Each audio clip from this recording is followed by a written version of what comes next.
guys won't stop talking. And you can pretty much do it Felger and Maz. in perpetuity. Yep. The Sports Hub. Is the Reentry Monday brought to you by Blue Bear. When you call Blue Bear, you can expect expert service from their friendly staff for all your heating and plumbing services.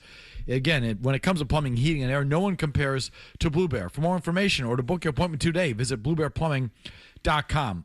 Red Sox coming off a weekend, another gutless performance by Brian Bayo, and that's just the word I've been choosing to use, gutless.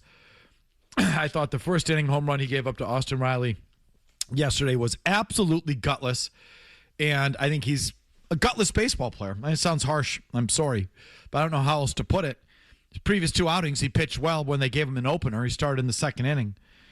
Now they put him back in the first inning. He gets first and third, 2 outs, 1-2 count against a guy who's hit him well.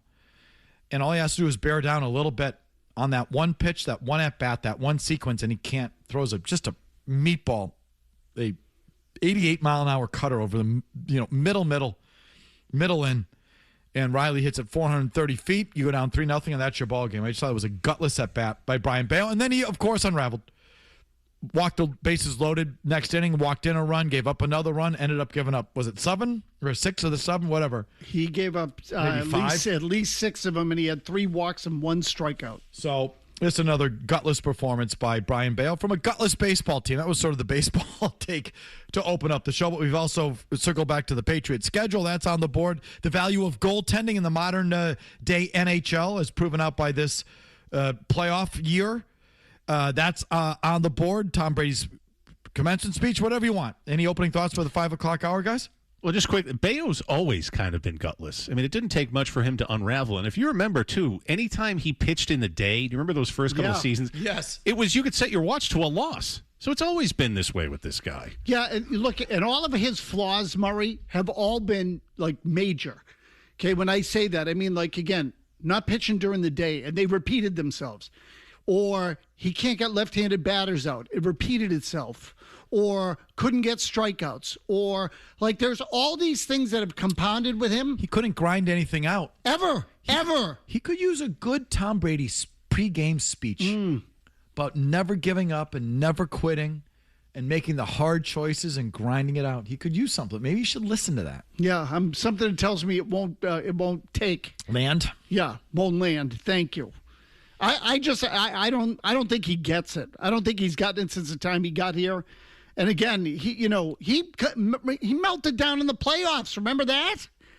God, what has changed since then? You have a whole off season to figure it out. You come back and you still don't have the answers.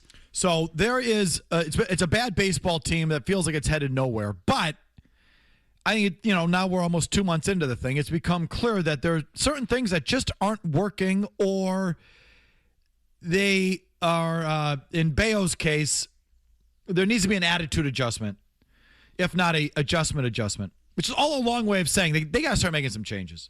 Bayo should be sent down he needs to reset. Trevor Story is now on the IL, and maybe that's going to be longer than 10. It feels like it's time to get him out.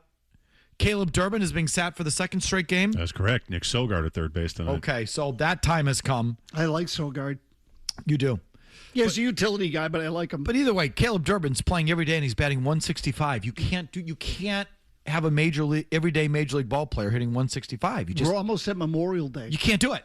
Okay, so it's time. It's time that Brian Bayo goes somewhere for an attitude adjustment, that Caleb Durbin gets sent down or sat down. It's time that Trevor Story take a seat and get him out of the lineup one way or the other. It's time for them to start making some changes, just internally, to change the mix. And so maybe they are starting to do that. They are. It's just, it feels a lack of urgency with Bayo. It's just like you mentioned, we're waiting around for Crochet to come back here in the next couple of weeks. If he's bad attitude on the mound, it probably sucks in the room too. Just get out of here for a while. Send him down. Can't they bring someone up? They should. There's someone that should be able to take his spot. His is easy. He's not even competitive. Forget it. See you later. Because they were saying that Crochet might not be back until June 1st or thereabouts. Why wait? Right. Why wait on Bayo? So do what Murray's saying. Just get Bayo out of here. What, for one more start? What, he's going to change your mind in one more start? When he showed up Chad Tracy on his 4th day on the job up in Toronto, get lost. Mike, my concern with what you're talking about, about flipping it over now. And, for example, Monasterio played short yesterday. It should be Meyer. Right. What's Monasterio do? What are you going to get with him? What part of your future is Monasterio? Thank you. Okay, so I'm with you on that. Except I also look at it and say, well, Meyer has sucked. And what in the environment is going to change for him? So what? He needs the reps? Well, then he can get the reps at the environment's not making the professional either. Okay, so that's all on the board. And we've also hit on Jaylen Brown continuing to tweet and sort of escalate the tension, escalate the rhetoric, vitriol between him and the media or him and whatever, the forces that be. Andrew in Seekonk wants to weigh in on that. Go ahead, Andrew.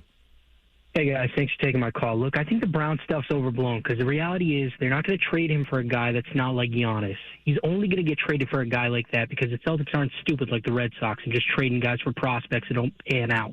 Look, he's only going for a guy like that because the reality is there's a really good chance they don't get Giannis, and he's still on the team in October, and it's not a big deal. It's going to blow over. I just think it's getting overblown. I mean, maybe. I don't know. Well, see, it's not many times a guy loses in the first round as a heavy favorite, the way that they've lost, and then have him carry on like that. So I don't know. I think it's being properly blown, if you will. So Brown is sort of making it what it is. I was just going to say, if it's getting overblown, it's partly because of him. He keeps breathing life into it. I mean, the media at large isn't seeking it out. He's handing it to you on a silver platter. I mean, there's not many guys that tell Stephen A. Smith to go F himself just for making an opinion on First Take. Respectfully, respectfully F Stephen A. Smith, he said. That's going to be talked about, caller. I'm sorry. How about John in the car with another NBA thought? Go ahead, John. And Tony, real quick, I think Marc-Andre Fleury was the last first pick as a goaltender. That was 25 years ago. So you're right. There's no reason to pick him that high. But, Mike, does the NBA notice that nobody ever talks about their games? I mean, these playoff games are brutal. I clicked on, after finding where the game is streaming in 10 minutes it took, clicked on to start the fourth quarter when I got home last night. It was 100-72. These games are so competitive that it's unbelievable. Some of them are, John. John had the same night I did. So I go, wow, Game 7 tonight. It's Pistons Cavs. Flipping around. Oh, it's on Amazon. And then I saw Cleveland was up 20 points. And I said, I'm good. That series in of itself was brutal. And then this last game's a blowout. It's been bad. Some of these series have been bad. Well, same thing happened to me last night. Go ahead. No, I was looking for the game, and I was like, I used my Xfinity remote, hit the voice thing, NBA playoffs. Nothing popped up. I'm like, how the hell is that possible? Because Xfinity only gives you the cable thing. They don't give you the streamers. And then when I put it on, it was a blowout. I said, well, screw this. I'm not watching this. See you later. Out. So, two stories. So the streaming world is one thing, but the quality of play in the NBA playoffs. It's not really been that competitive at all. I mean, how long have OKC been waiting around to play this series against the Spurs? And that Spurs Timberwolves series was somewhat entertaining, but the last two games were blowouts too. It hadn't been great. I think the product's not been that great. I don't think the NHL playoffs have been that great either, at least in the second round. I think they've both been bad. And I don't know if it's just because the Boston teams are out and I'm less engaged. And, the Celtics and Bruins bowed out fast. But even in the hockey, again, Colorado and Carolina are 16-1 combined. When do you ever see that in the hockey playoffs? Game 7 tonight is the only Game 7 of the postseason so far. Is that right? I don't think so. Montreal-Tampa went 7. They did? Yeah, it did. Okay. Yeah, that series wasn't bad. All right, then it's the second. I mean, that's it. It's the only other one. All the other series have been, and some of them, again, I thought we were going to get a good series between Colorado and Minnesota. It was over in 5. So they're not even going as deep as they used to go. To me, this postseason has been freaking brutal. Brutal. If you flipped over, though, to the fourth quarter last night, you would have thought it was a regular season game in the middle of November. The place was half empty. It was like 10 minutes left in the fourth quarter. Everyone left. It was really a sad kind of scene for a Game 7 second-round playoff series like that. But it all should just drive home the fact of what a blown opportunity for the Celtics. Oh, anyway. yeah, big time. for sure. I mean, like The East stinks. the Detroit and Cleveland, neither are special. Certainly, New York's not special either. I mean, New York might be the best of the whatever, the king of the dip bleeps, but Yeah, I'm not reading too much into the Knicks because they swept the Sixers. The Sixers stink, and somehow you still lost to them. the fact that you aren't taking advantage of this field is. You're going to look back and go, that was a blown era right there. Totally. How about Larry and Andover? Been waiting patiently, Larry, on the Red Sox. Thanks for hanging on, Larry. What do you got?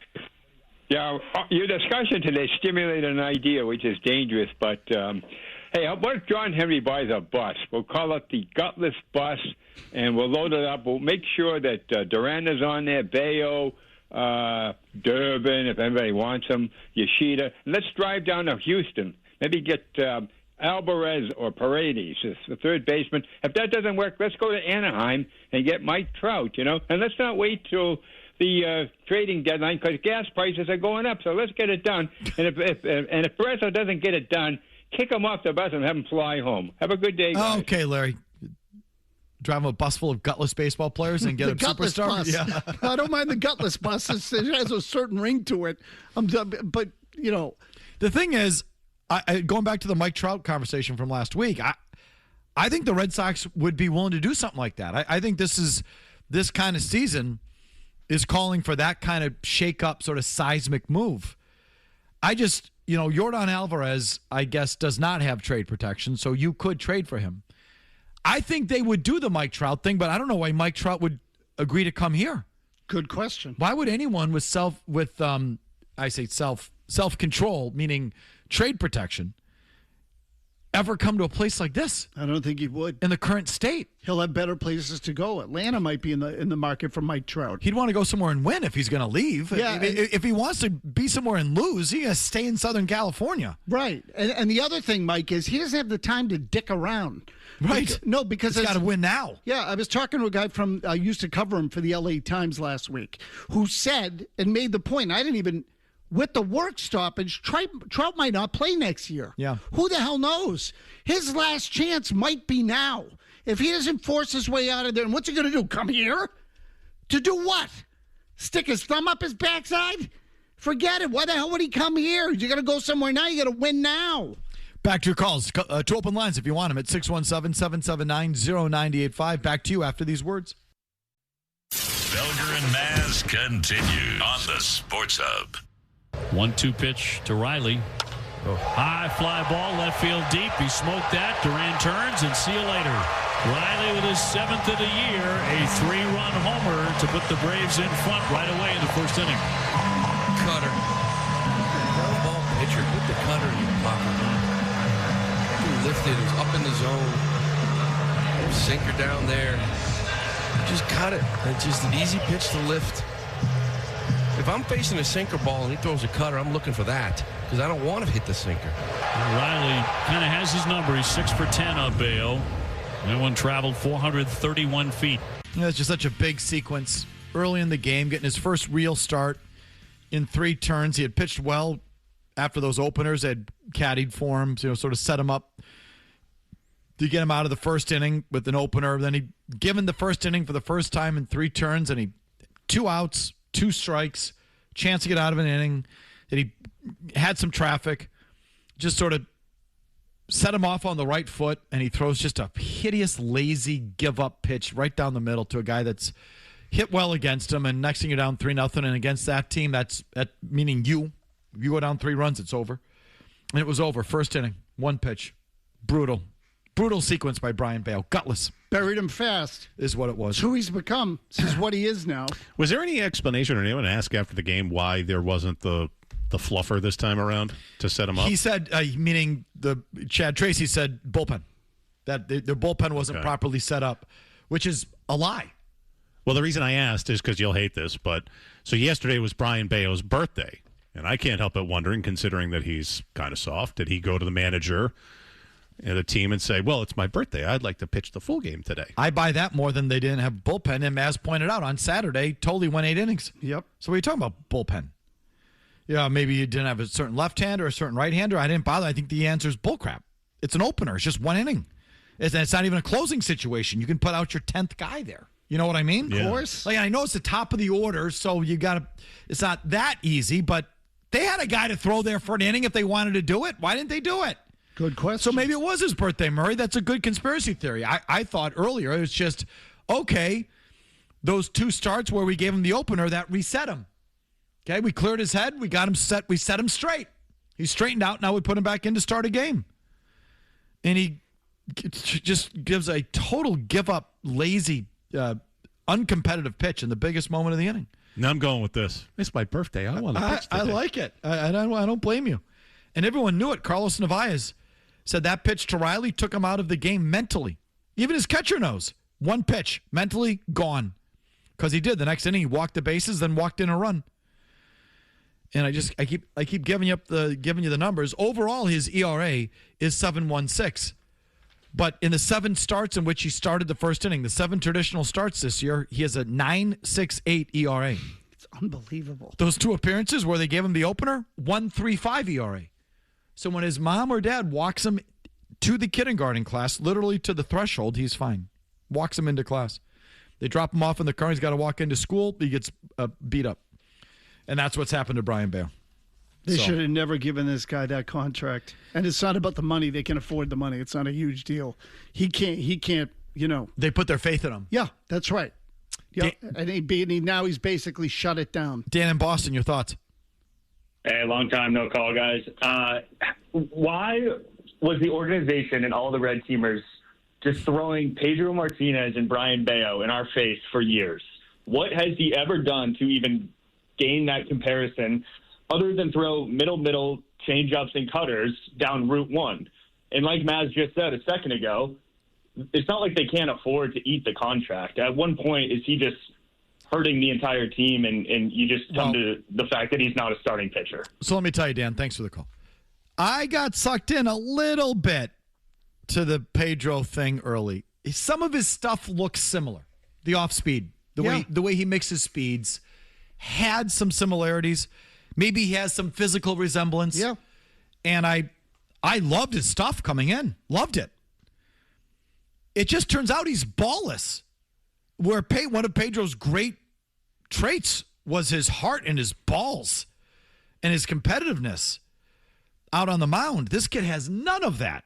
And there's no way to know until you see him in these situations, but he's... No, he completely wilts if anything doesn't go his way. Whereas with Pedro, if he gave up an early bomb to some bum, he'd get pissed. And the next thing you know, it was like 16 strikeouts. Yeah. Or he'd This kid drill doesn't- someone. Yeah. Right. It's just the competitive nature of the two are night and day. Not even close. But there was, I'm going to admit, just a little bit, I saw a hint of what people were saying early on because some of the stuff was similar. But that's where it began. Yeah, look, he's got ability. Again, I was saying the movement on his fastball, his two-seam fastball is ridiculous. He was mowing down right-handed batters when he first got into the big leagues. Now here we are, he's 27 years old, and he's getting slapped around like he's a freaking BP pitcher. He can't get anybody out now, anyone. Riley in New Hampshire on the Bruins. What do you got, Riley? You're up next with Felger and Mass. What's going on, guys? I feel like this kind of went under the radar and over a lot of people's heads. But the Bruins assistant GM, Jamie Langenbrunner, and head analytics guy both left for Vancouver. I mean, Langenbrunner was pretty much the head development guy for almost 10 years. This has to be huge for the prospects, right? That Canadiens coaching staff, I mean, my buddy's the director of hockey development. But have you taken a peek at that entire Canadiens hockey operations staff and the amount of star-studded, like NHL past talent that was there? At what point did the Bruins bring some of their own talent in, and B, when does Don Sweeney allow that? So I haven't really caught up on the Bruins front office movement, but there's been some movement there. I don't know exactly what it means yet. Were those guys hired away, as in promoted, or were they let go by the Bruins because they were underperforming here? Someone's got. I'm sorry, I'm not caught up on the story. I should be, but I'm not. Sorry. Yeah, or did they leave on their own? Listen, I don't know. The Langenbrunner thing, I thought, I was under the impression the way I read it is that he left on his own. So I don't have anything to offer you other than you look at the Canadiens and they've got a bunch of young kids who are flying around out there. But I'm not anointing the Canadiens at all. I still don't know if you can win with a team that's that undersized. I don't think you can. I don't think Montreal's got it. They're better than you, and they're farther along than you, and they play at a speed that is like twice the speed of you. And if you played them in the playoffs, they would have waxed you. They would have skated circles around you. I'm not telling you you're better than but I don't know. Montreal, I mean, look at the recent Stanley Cup champions. They all bring a requisite amount of grit and physicality. I mean, Florida played a very tough, dirty. Oh, sure. I mean, like, we all know how Florida plays. And that's not how Montreal plays. Even those Tampa teams, they had guys who got it and had size and, like, grit. And I don't know, Montreal has, there's too many little guys running around out there. I mean, they're fast as hell, but if they don't get power plays, I don't know. They're so reliant on drawing penalties and getting man advantages. And I don't know if they have this. Their best defenseman's tiny. Their best forward is tiny. And I'm not just talking undersized. I'm talking teeny, tiny little guys. No, they're small. Cole Caulfield is a shrimp. He's teeny, tiny. He's a whiff of a little man. I just don't know if that's your best player if you're winning with that. I don't. So I don't want to sit here and say that Montreal's got some formula. They're ahead of you, but I don't know where they're going. Jerry in the car on Jaylen Brown. Yes, Jerry. Hey, guys. For a smart guy, I'm surprised he just goes back with Stephen A so much. Like, does he realize that Stephen A's on TV and his main goal is for entertainment, not journalism? So, like, he kept saying journalism, so that threw me for a loop. And the other thing, too, he keeps saying it's your favorite season over and over again. I'll triple down. I'll quadruple down, whatever he said. You lost in the first round, guy. Like, I know you came sixth in the MVP. That's great. But you got to know better. For a smart guy, it surprises me. Yeah, right. Or just he just doesn't want to admit defeat, or he doesn't want to back down. There's something in there about that's affecting his judgment. Right. So, like, yes. He's got some, but look, this is part of who he is, right? Like, again, we were saying there were times where his attitude serves him on the floor because he won't give an inch on anything. But in a case like this, you got to be able to control it. You got to know when to use it and when not to use it. And he doesn't know when to use it. He gets his back up. He has breathed life back into this thing. It's all coming from him. The thing was going to go away if he didn't do another round of it.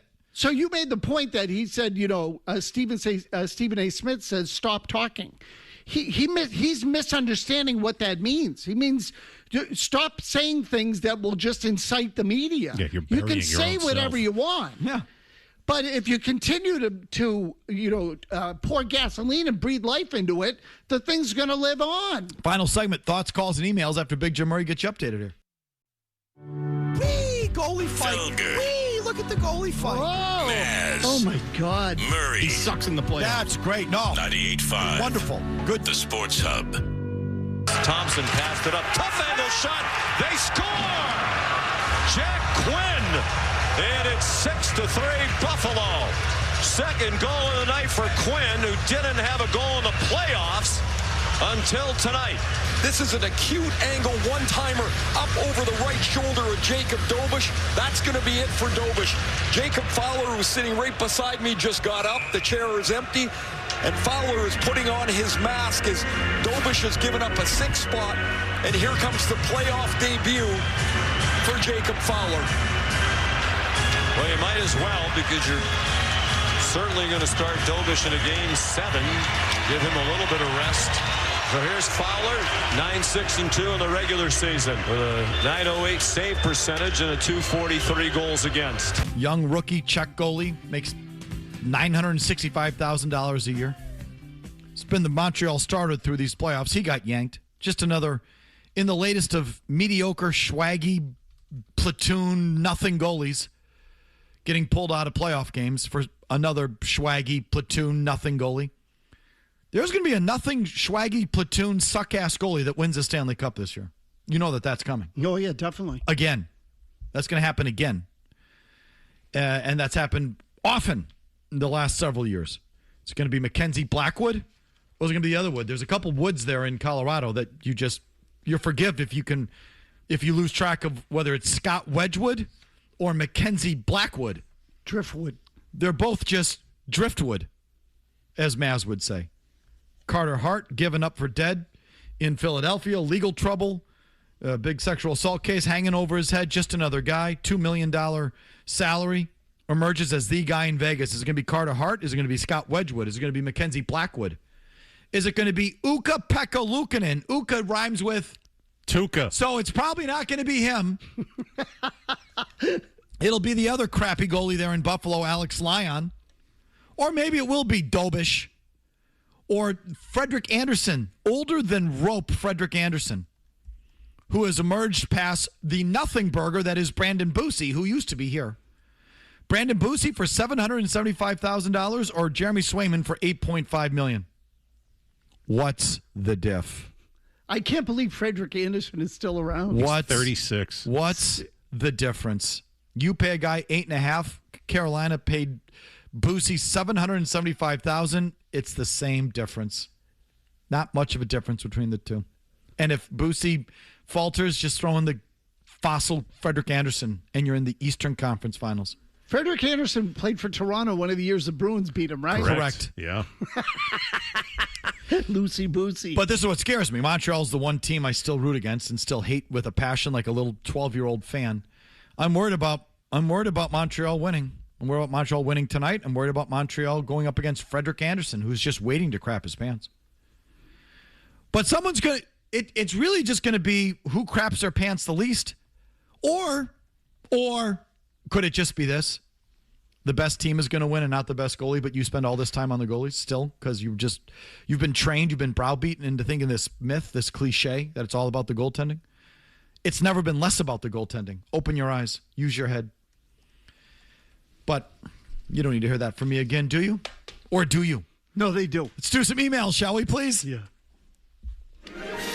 It's the Coleman Electric email of the day.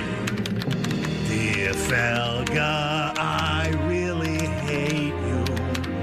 And I think Maz is a boob.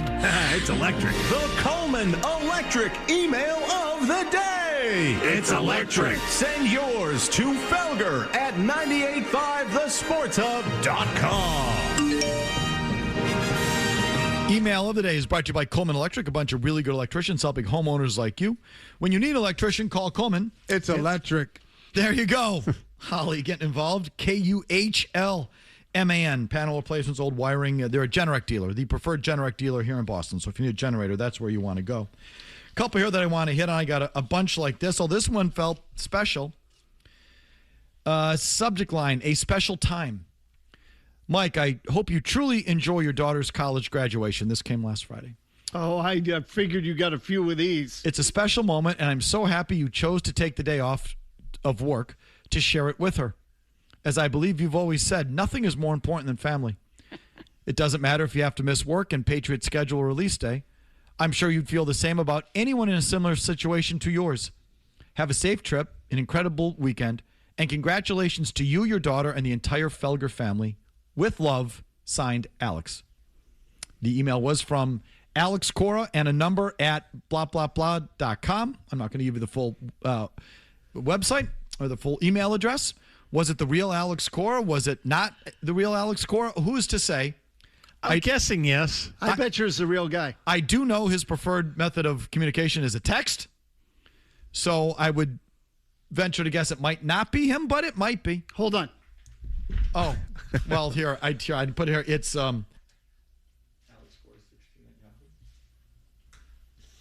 don't know if that's him. Yeah. Well, like I said, whether it was actually him or not him, it might as well have been. I can run it by some people, though. Like I said, I know the text number, the email, but either way, it might as well have been. What can I do? No, listen, man, the Alex Cora thing set me straight. F you guys. It's all about me and my time off. F you respectfully. Yeah, no, respectfully, as Jaylen Brown would say. It's all about me and my time. And I'm not done. I got more coming up this week. Next week. Adios next week. You won't be seeing me next week, man. No, we won't. Believe me, I know that. Want to see what Tulane graduation looks like real quick? Go ahead, Vinny. You can just show them. My wife took these. What's so great about it is they lean into the New Orleans thing. It's great. So they all got, I say they all, but they all make their umbrellas, and it's at the Superdome. So I was back at the Superdome over the weekend for Tulane graduation at the Superdome. It's a freaking party. Like the second line parade that they do down there. Exactly. That's really cool. Right, yeah. So it's like this ain't... And they got a big brass band, and everyone's dancing around. It's cool. That's fun. It was very good. Yeah, so thank you, Alex. I appreciate the email.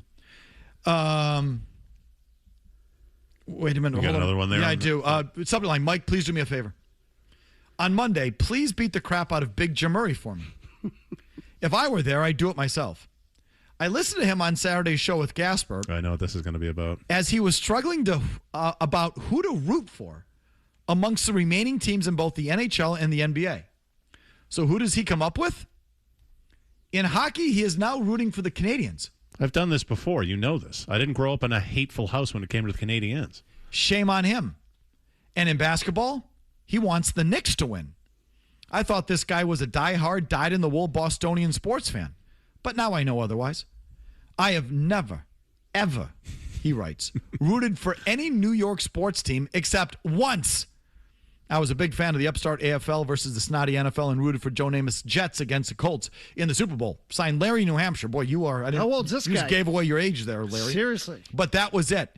Okay, so the Knicks thing doesn't offend me as much as some of you, and I can't even believe that you would out there. Like, do you really, really hate the Knicks? I don't think people hate the Knicks. They haven't really been all that relevant. I mean, the last time they made the finals was 27 years ago, whatever the hell it was. Like, the Knicks. I'd love to see the Knicks win it. That'd be a good story. Yeah, the Canadiens. Murray, we've talked about this before. I know. They're a blast to watch. They don't bother me that much. Wonderful uniform, too. The people there stink. And to your point, may I read it, guys? I want to quickly read a tweet to you that I thought was worth mentioning in the email segment. So Sean tweeted, I apologize to you guys. Sometimes the show reaches a level of cynicism that makes me change the station. Today, I decided to put Montreal Sports Talk Radio on in anticipation of Game 7. And their superfan hosts were literally hexing Sabres players one at a time. I will never again dismiss cynicism. It's so much more entertaining than that. Yeah, I mean, though the people stink. But their team, their organization, they don't bother me that much. They never have. Oh, man. I know. I get it. Murray's right about the uniforms. Oh, they're gorgeous. Those are great unis. No, great. Great color scheme. But especially at home, all the flopping around. I mean, it's. And they did it Saturday too. They were flopping. My God. It was kind of annoying. It's so bad, Murray. They are, and this isn't just my Montreal bias. They are worse than other teams. Yo, they are. Yeah, they are. They are worse than other teams when it comes to flopping around. Because their team's built on the power play. They're all, I was mentioning, just undersized little Lilliputians running around out there. They need the man advantage. They are just buying calls left and right. But the people themselves, Murray, the people that literally, like you think, like people who didn't follow the story or just new to this, think I'm making a joke or this is like a bit. The people, if you check them too hard, call the police. When Zdeno Chara checked Max Pacioretty into the boards, they flooded the 911 number. They were jammed. Yeah, the gendarme, yes. Calls from Montreal fans. The Crown, yeah. They were calling the police. They wanted a criminal investigation. They did. This is what they do. You can't root for those. What happened to you in your childhood? What was about your house? You got to tell me this. No, even though hockey was my dad's sport. Where's your dad from? Here. And for whatever reason, he didn't hate the Canadiens the way people around here did, especially in the 70s and 80s. He just didn't, and you would think he did. And there was like a mutual respect for them. There wasn't that hatred there was for like the Yankees. So, I don't know. I can't explain it. I don't hate them the way that other people around here do. They don't bother me that much. It's the only team I still hate. Like, clearly. It's the only team I still, like, well, that in Boston College. But it's like comparable. Like, that's. Oh, no, I've seen it in you. I don't know how you could like them. Speaking of the flopping, did you see what happened in the Cavaliers game the other night? With Harden? No, well, last night Harden. Oh, was that last night? I don't know, but there was one last night where Harden completely snapped his head back, where he might have been contacted around the midsection. No, the prior game he purposely went ass over tea kettle. I think this is the one you're talking about. Yeah, no. He got fouled on a three because he stuck his leg out. And he fell on the floor, and no one came out to clean up the spot on the floor. So when they tried to inbounds the ball, his teammate slipped on the wet spot. Where he had flopped. Yeah, where Jabba was rolling around. It was called the basketball gods. Yep. Poetic justice. Exactly right. Detroit got the ball, went down and scored. All right. Great. All you guys on the line, please call us back tomorrow, okay? We'll do the final word right now. Hey, it's Felger here. Now on Felger and Maz. It's the final Word. Recapping this 4-hour show in 4 minutes, which leads to the question, does it really need to be 4 hours long? No. Final word brought to you by Town Fair Tire. If you're looking for the best deal on tires, there's only one place to go. That's Town Fair Tire. The best prices and great free service. Nobody beats Town Fair Tire. Nobody. You'd think you people would have learned by now, but take it from Maz and I. The path of least resistance is the way to go with one Mike Felger. If you're wrong, just say you're wrong. It's easier that way. Jake in Boston, go ahead. So as a Bruins fan, you can't help but be angry watching Vegas right now. Carter Hart was a 2-year, $4 million deal. Mitch Miller, you know the guy that was run out of town 48 hours later because of the Wokes? Yes. He just set a playoff record in Russia for most points by a defenseman in Russia? in a playoff series. In Russia. In Russia? Because no one in the NHL will touch him because you let Hockey Reddit. I don't care about Mitch Miller right now. I don't blame him for not signing Carter Hart. I don't blame him for moving on from Mitch Miller, Jake. Who cares about that?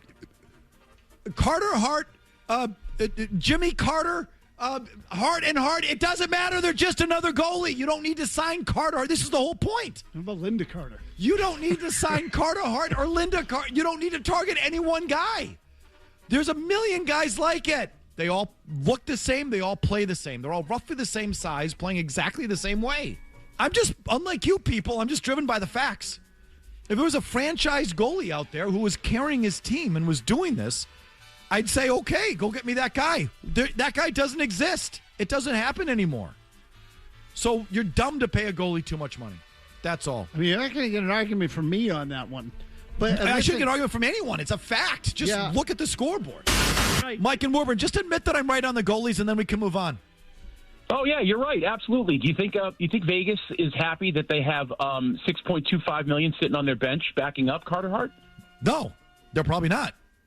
Okay, so you admit that having goalies that are very variable in their performance, even on a great team, can be disastrous if you decide to commit to the wrong one after they win a cup. Correct? You confuse me with that point. Just say what you want to say. Mike, you can just say, Mike, you're right. Go ahead, Felger, no, you're right. You're not right. Felger, Okay, you're right. Try it. No, you're not. Try it. Felger, you're right. Then we can all move on. I don't know why you're fighting me on this. I feel for it. Mike and Woburn, Schmatz, I feel for you guys. I feel for you. Oh, listen, on this show, I learned that a long time ago. But it's just you're right, Mike. Helps move it along. Right, and then you get on with your day. Oh, yeah, no. Seriously. Well, this one's self-evident. Just look at this one's easy. What they're being paid and what they're doing. It's not even an opinion at that point. Years ago, I had to have this conversation with Wiggy. Do you remember that? But he always used to accuse you always co-sign. Then by the time, Wiggy moved on, got himself a real gig, he said, now I understand why you co-sign.